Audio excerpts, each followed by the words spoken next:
古代人没有冰箱，如何保存新鲜食材？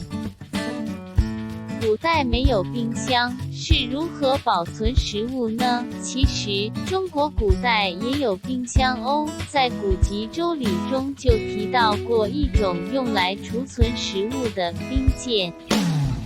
这种冰鉴其实是一个盒子式的东西，内部是空的，只要把冰放在里面，再把食物放在冰的中间，就可以对食物起到防腐保鲜的作用了。